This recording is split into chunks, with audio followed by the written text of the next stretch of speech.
Assalamualaikum warahmatullahi wabarakatuh. Alhamdulillahi rabbil alamin wa bihi nasta'in wa ala umuri dunya waddin. Wassalatu wassalamu ala asyrofil mursalin sayyidina wa ala Muhammadin wa ala alihi wa sahbihi ajma'in. Amma ba'du. Bapak-bapak, ibu-ibu jamaah salat maghrib Masjid Baitul Amin yang dirahmati Allah,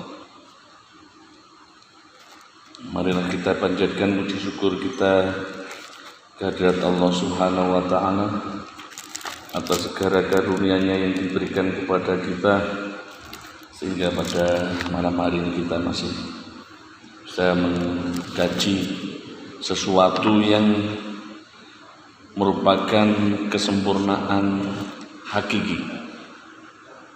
Jadi yang namanya kesempurnaan dalam bahasa Arab al-kamal, kesempurnaan manusia itu ada beberapa hal, yang dua hal. Yang satu kamalun untuk niun, kesempurnaan yang merupakan praduga.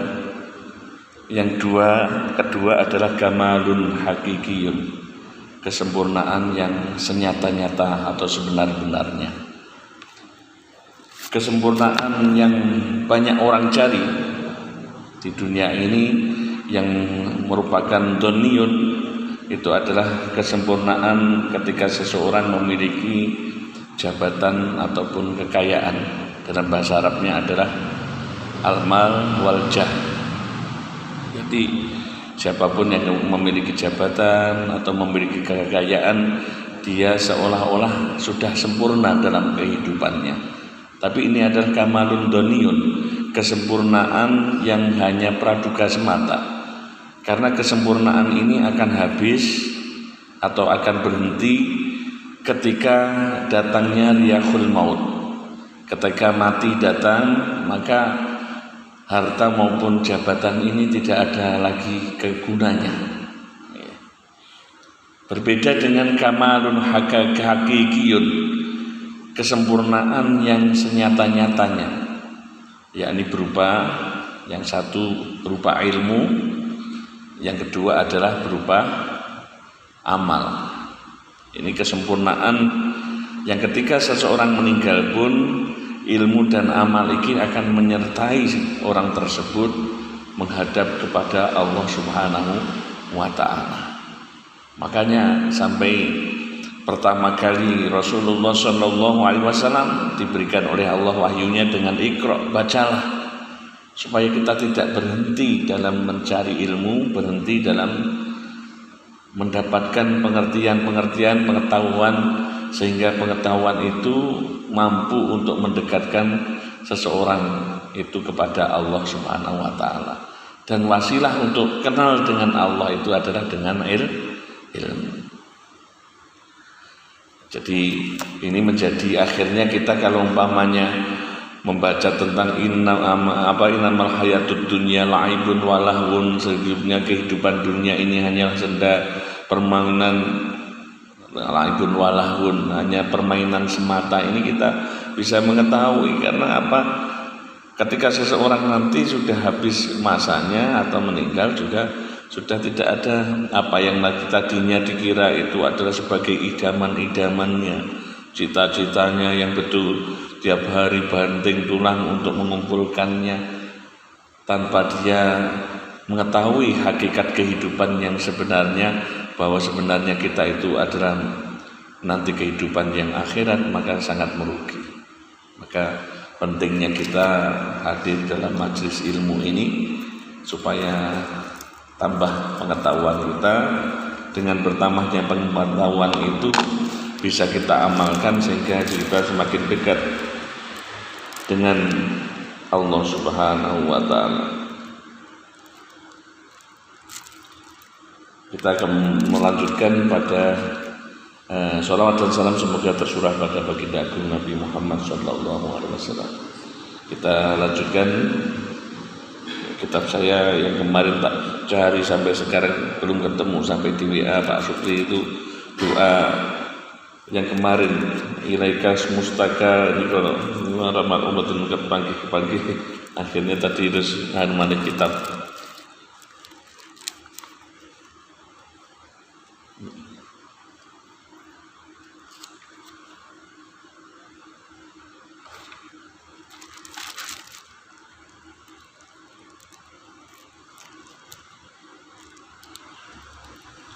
Bismillahirrahmanirrahim.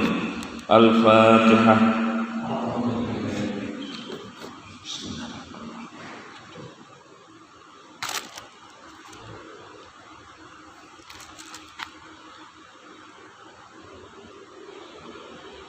Bapak-bapak, ibu-ibu rahimakumullah, dengan demikian kita prolog saya tadi merupakan mudah-mudahan menjadi pendorong kita semuanya semakin sering hadir di majelis ilmu, karena itulah teman sejati kita besok menghadap kepada Allah. Ternyata ilmu itu penting.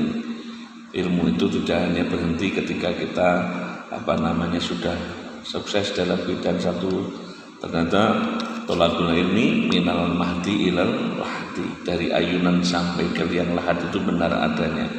Karena termasuk banyak kita itu belum mengenal Allah secara benar, sifat-sifatnya, af'al-af'alnya, sifat yang wajibnya, jaiznya, mustahilnya saja kita istilahnya mungkin kalau dulu belum belajar, tentunya kita masih ada kesempatan untuk semakin mempelajari ilmu-ilmu yang tidak pernah berubah.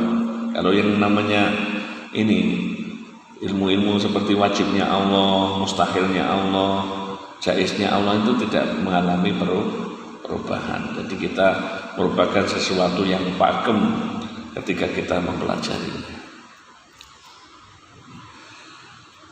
Kita lanjutkan pada bab sulasi wa fi khamsu wa khumsuna mau'idhah sab'atu ahbarin wal baqi asar. Wa man asbaha wa man utai sapani wa wasbaha isu-isuan aida kala menjing sapa man bisabahi enten isuk li umuri dunya halik krana pira-pira perkara dunya hazinan halimong kang susah fakot asbaha mongko teman-teman mas manjing isuk sapa man iku sakiton wong kang dadekake geding alallahi wa iku sakiton wong kang geding alallahi marang Allah subhanahu wa ta'ala. Wal makna man hazina ala umri dunya faqad khawatiba ala Allah li'annahu lam yardu bi qada'illah wa lam yasbir ala bala'i. Barang siapa yang di pagi hari dia bersedih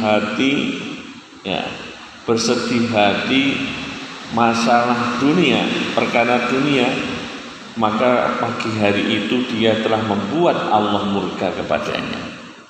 Isu-isu wis pegel masalah kantor misalipun, masalah berkaitan dengan dunia lah pokoknya, hitung-hitungan, transaksi dan lain sebagainya, kok dia bersedih hati itu membuat Allah murka. Dalam artian apa? Kalau kula sampaikan pada tadi, kenapa kalau kita nanti renungi secara mendalam, kalau ternyata dunia dan jabatan itu merupakan sebuah kesempurnaan yang semu, tentunya kita menginginkan kehidupan ini adalah mencari kesempurnaan yang sejati. Jadi kalau sudah demikian, semangat giroh kita harusnya menuju kepada penyempurnaan ilmu dan amal kita. Amalnya sholat wis bener ora misalipun, toto cara zakat kita sudah benar apa dengan ini kan berarti berkaitan dengan mengamalkan ilmu yang kita pelajari, ya. Berbeda dengan kesedihan yang bermasalah dengan dunia. Maka Allah Subhanahu wa ta'ala sudah menjadikan dunia itu bukan wahai, kalau umpamanya bisa dibahasakan, wahai makhlukku, wahai hambaku, kuciptakan dunia itu bukan tempat tujuan sejati. Dunia ini hanyalah sebagai tempat persinggahan untuk menanam kebaikan-kebaikan untuk perjalanan yang sejati. Jadi orang rata-rata hanya melihat kepada perantara menjadi sebagai sebuah tujuan, padahal tujuannya adalah bukan demikian. Maka ketika bermasalah dengan dunia pun pagi-pagi dia sudah niki wis rasane susah niku berarti gawe bendune Gusti Allah. Karena apa kok demikian? Berarti dia tidak ridho terhadap qada kepastian dari Allah Subhanahu wa ta'ala. Semoga derajatnya nanti kita niku derajat antara ilmu amal ini harus melebihi daripada pemahaman kita tentang dunia dan pangkat, harta dan pangkat. Kalau kita sudah nanti menapak kepada bahwa ilmu dan amal ini lebih menjadi tujuan kehidupan kita dalam artian untuk menempuh akhirat, maka insya Allah tanda-tanda kita menuju keberuntungan. Karena apa? Nanti dikatakan sebagai inna awliya Allahi la khaufun alaihim wa lahum yahzanun. Kekasih-kekasih Allah itu mereka tidak akan pernah bersedih hati, tidak pernah khawatir. Karena melihat apapun yang ada di dalam dunia menika hanya memang sutradaranya Allah. Digawe kaya apa ya dhewe iki niku wau ridho dengan qadanya Allah Subhanahu wa ta'ala. Berbeda dengan orang yang orientasi ini pun tadi masih melihat bahwa dunia itu adalah sebenar-benarnya tujuan. Dunia ini boyo nek wis ngumpul sakmene kebanggaan. Umpamanya kita contohkan. Ketika seseorang itu butuhnya, si fulan membutuhkan kalau umpamanya uang itu umpamanya dalam hidupnya menika butuhipun misalipun nggih kehidupan dalam hidupnya niku butuhaken uang sekitar 25 juta misalnya nih. Butuh uang 25 juta. Yang ada dia sudah memiliki uang itu ketika dia yang dibutuhkan 25 juta. Kelebihan daripada uang 25 juta itu sama saja karena dia tidak dipergunakan, tidak dilakukan untuk transaksi, hanya disimpan saja, maka uang yang ia miliki itu tidak ada tidak ada bedanya uang itu dengan kertas yang lain. Betul. Seperti emas, dia yang dibutuhkan adalah 10 gram. Ketika dia memiliki lebih dari itu dan dia tidak membutuhkannya, berarti kelebihannya itu emas itu hampir saja sama dengan batu-batu ciptaan Allah Subhanahu wa ta'ala. Jadi memang akhirnya kalau kita berbicara itu kebutuhan manusia itu sebenarnya sudah diprogram oleh Allah. Hanya nafsu saja yang menjadikan orang niku terus akhiripun melebihi dari kapasitasnya. Jadi kalau orang sampai bersedih, jadi tadi dikatakan dia lam yardo bikoto ilah walam yasbir ala balai. Dia tidak bersabar atas cobaan Allah. Walam yu'min biqadri, dan tidak beriman tentang kepastian dari Allah. Gusti Allah dhewe niku namung kalau ditentokne Gusti Allah ngeten, kita tidak akan bisa berbuat apapun. Bahkan seorang itu kepangkatnya nabi,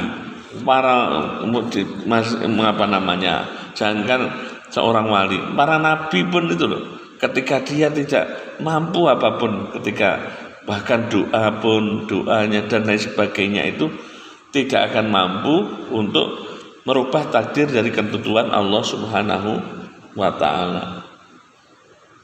Li'anna kullama waqa'a fid dunya wa huwa bi qada'i ta'ala wa qadri. Karena semua yang terjadi di dunia ini semuanya sudah ditentukan oleh Allah di zaman azali, zaman yang sudah dulu sebelum tercipta. Aslinya yang wujud itu kan hanya Allah Subhanahu wa ta'ala. wujud kita ini adalah diwujudkan oleh Allah Subhanahu wa ta'ala karena kehendak Allah Subhanahu wa ta'ala. Kalau kita bisa memahami ngoten niku, sehingga kita akhirnya nopo? Akhirnya kita lebih akan bisa beriman tentang qada dan qadar Allah Subhanahu wa ta'ala. Kadang-kadang tiang niku wis kejadian yang lalu, misalnya dendam dengan seseorang, tidak bisa ia lepas dari kehidupannya karena masih menyangka bahwa proses yang terjadinya sesuatu itu adalah proses alamiah, proses yang hanya merupakan sebab akibat, dalam artian hanya sesuatu yang keteraturan daripada hubungan seseorang. Padahal apa yang terjadi semuanya ini ditata oleh Allah Subhanahu wa ta'ala. Akhirnya duit masalah, pernah misalnya seseorang berjanji akan demikian memberikan, ketika dia ingkar janji, dia tidak pernah akan bisa melupakan untuk memaafkan. Kalau orang yang bisa memahami qada dan qadar Allah, oh inilah memang yang diharapkan oleh Allah, mungkin aku harus belajar dari kejadian ini. Hadirin hadirat rahimakumullah, kita lanjutkan. Wa man tawaddu'a, wa man nasabane wong iku tawaddu sapa man yen maring wong kang sugih, liginahu krana sugih wong, faqad dhahaba mongko temen ilang apa sulusa dinihi rong pertelone agamane man. Aile ana syariata krana sak temene syariah iku ayakuna yen ana apa takdimun nasi ngagungake nas menungso li ajri salahihi krana arahe baguse wong, wali ajri ilmihi lan krana arahe ilmune wong, dumana ta'dimi ora ngagungake li ajri malihi krana arahe bondone wong. Jadi kalau kita sampai kalah istilahnya tawaduknya niku terhadap hanya orang kaya semata, orang kaya itu sampai kita munduk-munduk karena kekayaannya, mungkin menjadikan dia hilang 2/3 agamanya. Karena nopo syariah niku menyuruhnya kita itu takzim kepada manusia itu karena baiknya, bukan hartanya, karena baiknya, yang kedua karena ilmunya. Wong nek api ngamali kok tibano bisa dicontoh. Makanya la hasada illa fisnataini, ora ono dengki yang dibolehkan oleh Allah kecuali dalam 2 hal. Satu adalah orang yang memiliki kekayaan harta, lalu harta itu dirusakkan atau dihancurkan atau diberikan, dihabiskan dalam hal-hal yang diridhoi oleh Allah. Wonge wis napa niku kaya dermawan, kados para sahabat-sahabat riyen, Abu Bakar Siddiq, sahabat Abdurrahman bin Auf, sahabat-sahabat yang ketika pernah apa yang dimilikinya rombongan unta, semuanya yang baru datang dari negeri Yaman pun itu, ketika Rasulullah SAW mendakwakan kepada dia tentang sedekah, seluruhnya diberikan oleh sahabat Abdurrahman bin Auf. Karena apa? Mencari ridho Allah Subhanahu wa ta'ala. Abdurrahman bin Auf mendengar Rasulullah SAW, Abdurrahman bin Auf, aku melihat engkau berada di surga. Karena ini Abdurrahman bin Auf ini merupakan salah satu orang yang mendapat oleh Allah termasuk mubasyarat, kabar gembira, termasuk dengan al-ashirah al-mubasyarah bil jannah. 10 orang yang dikabarkan masuk surga ini termasuk Abdurrahman bin Auf. Abdurrahman bin Auf, aku melihat engkau engkau masuk ke dalam surga wahai Abdurrahman bin Auf. Aku melihat orang-orang miskin, orang-orang yang jelata memasuki surga itu dengan berjalan ngecek. Lek basa Jawa ini wong tuwa ngecek. Jadi cepat rikatan kaya wong sa'i. Sedangkan engkau saat itu berjalan menuju surga dalam keadaan ngesot. Itu Kanjeng Nabi dawuh kepada Abdurrahman bin Auf. Ketika Kanjeng Nabi dawuh demikian, ngepasi dari Yaman, dia itu ada rombongan, kalau istilahnya nilainya sampai umpamanya sekarang itu ya miliaran lah, itu istilahnya. Rombongan unta yang penuh dengan makanan, penuh apa. Lalu karena mendengarkan hadis ini, Rasulullah dawuh dengan demikian itu. Akhirnya Abdurrahman bin Auf, saya sedekahkan semua, wahai Rasulullah, itu bisa digunakan untuk kaum muslimin, untuk perjuangan fisabilillah. Itu pun dia masih merasakan oleh Rasulullah, dilihat masuk ke surga dalam keadaan ngesot. Kalah wong miskin-miskin ini sing sahabat Kanjeng Nabi yang tidak punya apa-apa yang masuk ke dalam surga. Karena apa? Niku mirakno orang kalau kaya ingin masuk surga, syaratnya harus berbuat baik dengan tetangganya yang tidak punya. Itu wajib niku. Wajib pun ketika pun saya Hamim Jazuli ketika ini ngoten niku. Ini kalau melihat kan, ya Allah, jangan, makanya ini siapa yang tawadhu kepada orang karena kekayaannya, maka hilang seperti 2/3 daripada agamanya. Karena kalau kita boleh ta'zim itu kepada kebaikan seseorang dan karena ilmunya. Fa inna man akramal mala, karena sesungguhnya barang siapa yang memuliakan harta, maka ahanal ilma wassalah. Orang kok yang memulyani orientasi ini kok harta, pasti nanti terhadap ilmu dan kebaikan dia akan meremehkan. Orang sing digolek iku donya wae, apa-apa nyedeki wong golek entuk ben entuk proyek. Berbeda. Makanya dengan ilmu tidak terlalu betul-betul memuliakan. Tidak terlalu respect dengan ilmu dan kebaikan, tidak respect. Ini karena orang yang dia hanya memuliakan terhadap orientasi terhadap harta. Nggih. Iku tebab niku sampai kalau kita niku sapa jenenge membaca sejarahnya niku Abu Bakar As-Siddiq, putri ini wae antek diserahne Kanjeng Nabi apa hartanya itu sampai itu. Keranten niku wau nggih ngertosi.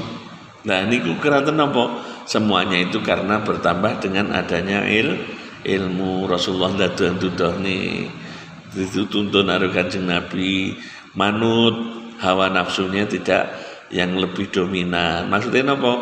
Kadang kalau disampaikan demikian, kalau tidak terima kan hawa nafsunya yang nanti berontak. Berontak dalam artian napa? Ya, bagaimana mungkin jaya Islam kalau semuanya harus menjadi orang yang miskin misalnya demikian. Ya tidak demikian yang dimaksudkan. Boleh saja seperti tadi. Kekayaan tadi ketika itu tadi menjadi bukan orientasi, tapi kekayaan itu menjadi apa? Sebagai wasilah, sebagai perantara ketika seseorang itu ingin taqarrub kepada Allah Subhanahu wa taala. Makanya ketika Rasulullah menghentikan ini tidak boleh iri dengki kecuali satu, orang yang kaya yang mendermakan, menghabiskan hartanya di jalan kebaikan jalan Allah. Yang kedua, orang yang memiliki ilmu hikmah, di mana dengan ilmu hikmah itu dia memberikan manfaat dan juga mengajarkan. Duwe ilmu hikmah, duwe pengetahuan, disampaikan, mengajar kepada manusia, kepada orang yang lain, itu dalam rangka napa awake dhewe ngertos Gusti Allah niku, ngerti tentang hukum-hukum niku kan awake dhewe semakin awake dhewe napa dekat dengan Allah, otomatis kita mendapat perhatian dari Allah Subhanahu wa taala. Mulane niku yarfa'illahu alladzina amanu minkum walladzina utul ilma darajat. Allah mengangkat kepada orang-orang yang beriman dan beramal saleh di antara kalian, juga mengangkat orang-orang yang diberikan ilmu beberapa derajat. Kenapa? Lho niku Wong sing ilmu niku, orang yang memiliki ilmu itu orang yang paham, yang mengerti apa yang dikehendaki oleh Allah Subhanahu wa taala. Sing dikarepne Gusti Allah ngene lho. Al-Qur'an itu sesuatu yang diturunkan, Al-Qur'an diturunkan menika ben supados awake dhewe paham sebagai petunjuk. Nah, sebagai petunjuk lek ora paham ngan sami mawon. Gitu. Makanya orang yang ngerti, wong alim sing ngerti niku napa sing dikarepaken, sing dikersakaken dari Al-Qur'an menika saking Allah Subhanahu wa taala. Lah supados paham ya perlu ilmu. Lakno ngomong ilmu niku nggih basa Jawane wong angel ketemu niku nggih benar, tulis zamani dawa untuk memperolehnya. Kados teng ala-ala niku wonten 6 syarat niku. Nggih. Apa dukain wa hirsin Abul Qawatin termasuk niku wa irsati ustadin wa tulis zamani niku nggih. Syaratnya untuk mendapatkan ilmu niku sangat banyak, ada sangunya, ada petunjuk gurunya, ada semangat hirsinnya, semangat untuk mendapatkannya, bagaimana setiap hari, setiap saat bertambah pengetahuannya. Saniki kuatah channel-channel, wah, ajeng ngaji napa mawon jenengan saged. Nah, dengan bertambahnya ilmu supados napa? Lek nganu piye carane dengan ilmu niku ngertosi menapa ingkang dipun kersakaken Gusti Allah. Kaya Al-Qur'an bisa diibaratkan bahasa-bahasa kayak awake dhewe kaya basa-basa simbol ini piye yo. Ngoten niku maksudnya. Nah, niku diberikan kepada ulama-ulama. Makanya pantas kalau umpamanya Allah mencintai orang yang mengenalnya, mencintai orang yang mengetahui apa yang dikehendakinya. Qala Sayyidi Abdul Qadir Al-Jailani qaddallahu sirrah. Syekh Abdul Qadir Jailani mengatakan, la budda likulli mu'minin, seharusnya wajib bagi setiap mukmin bisa iri ahwalihi, dalam segenap tingkah lakunya, min salasati asya'a, dari 3 hal. Yang pertama adalah amrun, perkara yang tasiruhu, kang nglakoni sapa mukmin hu ing amr, perintah yang dikerjakannya. Ya awake dhewe sing diperintahani Gusti Allah sing wajib salat, poso, zakat, haji, syahadat, wae mau rukun napa rukun Islam dikerjani wonten mawon. Ya sing perintah-perintah Gusti Allah, sedekah, tambahi, berbuat baik kepada orang tua dilakoni. Napa mawon sing perintah Gusti Allah di dalam Al-Qur'an kan kuatah perintahipun. Iku kita pelajari. Napa to perintah-perintahipun Allah. Terus wa nahyin, amrin tadi ya. Min salasati asya amrin yamtasiluhu wa nahyin yatanibu, dan larangan-larangan apa yang dilarang oleh Allah. Ya larangan minum khamr, zina, judi, dan lain sebagainya kita tahu niku. Nggih. Dan lain sebagainya.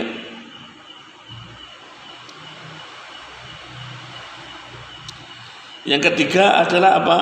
Wa qadarin yardobihi, dan takdir yang dimana orang tersebut ridho terhadap takdir. Nah, dalam keadaan apapun itu wis ping 3 niki mawon. Nah, yang dikali Syekh Abdul Qadir Jailani. Lah Syekh Abil Hasan Asyadzili pinten? Kalau Syekh Abdul Qadir Jailani di dalam tingkah laku ning donya niku wis cekelen 3 wae. Siji, nek enek perintah dilakoni, sing kedua apa sing dilarang diadoi, sing ketiga enek takdiri kaya apa nampa enak ora penak kabeh diridhoni. Sing enak ya ridho, sing ora enak ya ridho. Iki penak bahasane Syekh Abdul Qadir Jailani. Cukup 3. Tapi Syekh Abil Hasan Asyadzili dalam salah satu kitabnya niku dalam ya Allah supaya ini pun kita ya Allah dalam Lataiful Minan iku katusipun wonten disebataken ya setunggal penting apa lek was awake dhewe iso taat syukur ning Gusti Allah. Sing kedua ketika awake dhewe napa niku nrimo ora penak sabar. Yang ketiga di dalam keadaan kita taat ya tetap alhamdulillah lek awake dhewe maksiat istighfar. Syukur sabar napa niku nampi nggih ridho yang terakhir niku napa niku jadi 4 hal niku di dalam keadaan kalau kita mendapati itu lagi taat ya alhamdulillah lek maksiat awake dhewe ndang segera istighfar lek nglakoni maksiat segera istighfar wadah wayak ngelakoni kok ya iki saiki apik terus apa lek entuk nikmat syukur lek entuk cobaan sabar 4 hal itu saya Abil Hasan Asadili dalam pesannya katusipun mengatakan di Lataiful Minan insyaallah. Kalau yang Syekh Abdul Qadir Jailani niki 3 niku wau yang pertama pokoknya awake dhewe perintah Gusti Allah lakoni ini larangane doi yang ridho dengan ketentuan dari Allah kaya apa wae kadang-kadang kita itu tidak terima karepe ya bukan karepe awake dhewe kan sok-sokan ngoten niku idealisnya lek apa mau nampa ya kok krana awake dhewe ngene kudune napa niku istilahipun ada seorang kiai ngaten niku ada kiai cerita sama punya ini putra-putrane sing niku 1 2 3 saleh padha gelem ning pondok alim padha ngalim kan yang Pak Iya nek sing salah setunggal niku bluwedike nemen bluwedike nemen nakal nemen niku termasuk diantaranya itu juga mau termasuk napa niku wis ngombe wis nglakoni sing dilarang Gusti Allah ngoten niku. Nah niku terus antas niku disowani teng Ki Hamim Jazuli barang. Atau Ki Hamim Jazuli wis sing nanggung larani kula. Termasuk napa niku.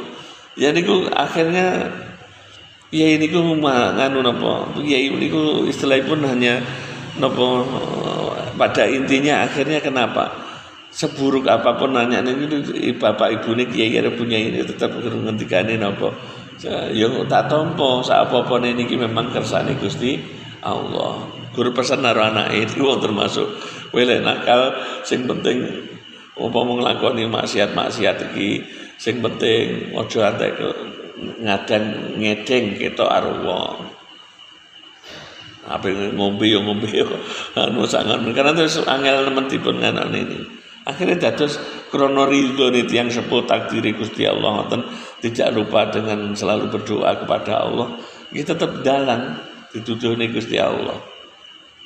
Kalau orang tua kan umpamanya melihat demikian kan kadang-kadang orang mungkin terima toh akhirnya dengan emosi dengan kemarahan ora trimo karo Gusti Allah kula iki wong apik kok duwe nganune ngoten niku.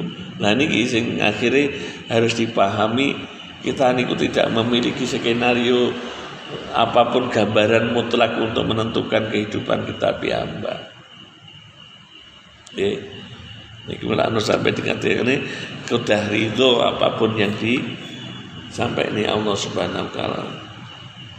Fa aqallu halatil mu'minin la yahdu fiha min ahadiyatil asalasa. Maka keadaan setiap orang mukmin, nek awake dhewe ngaku orang mukmin itu tidak akan sepi dari 3 hal ini. Harus mesti ketemu ngono kuwi. Iki wayahe bengi, wayahe iki bareng wis salat isya neh, sare subuh wis tangi perintah neh. Ngono kuwi lek nganu kadang-kadang ya pengen maksiat didoi yo keterima, kadang-kadang ini nerimo sesuatu yang tidak enak nggih dipaitu wong nggih kadang-kadang harus dipisui wong kadang-kadang napa nglakoni apapun lah tapi kalau sudah dengan 3 ini awake dhewe saged napa kita mampu untuk betul-betul menjalankan wis luar biasa ini mukmin sejati. Fayambaghi lahu ayyalzima hammuha qalbu wa yudhisu biha nafsu wa ya'khudul jawariha bi sairi ahwali. Maka seyogyanya baginya untuk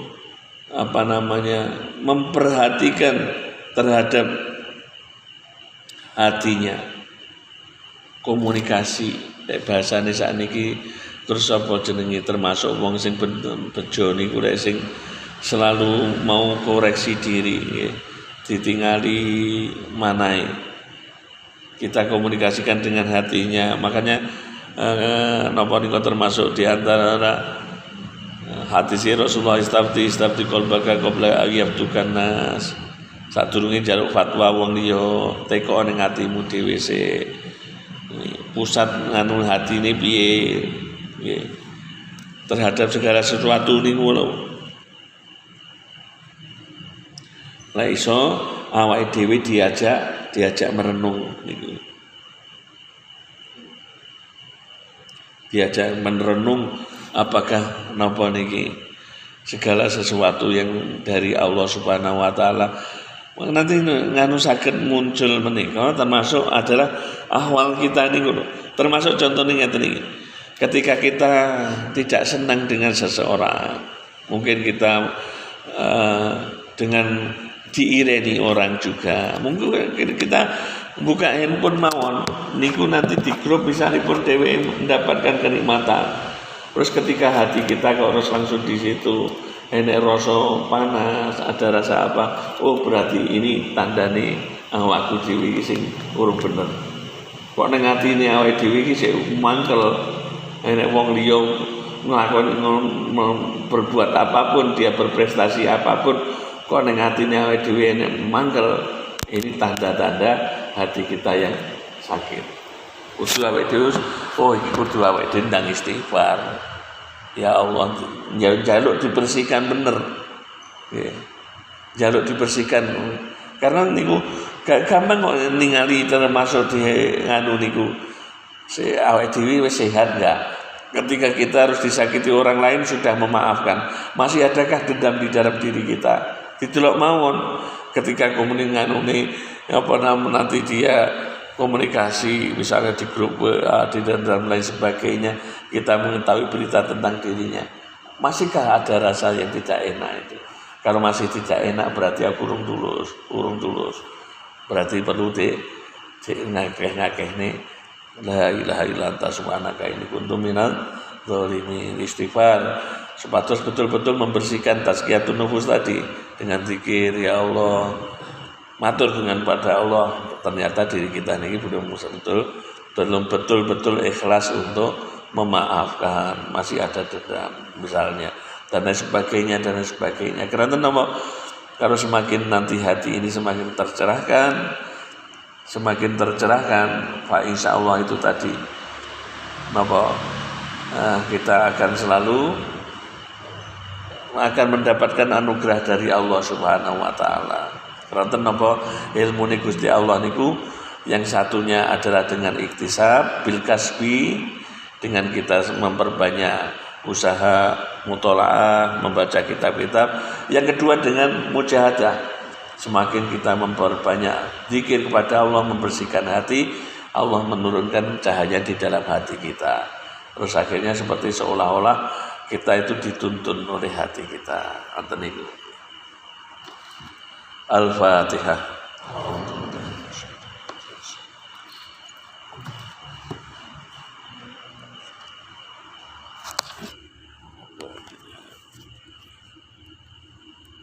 Assalamualaikum warahmatullahi wabarakatuh.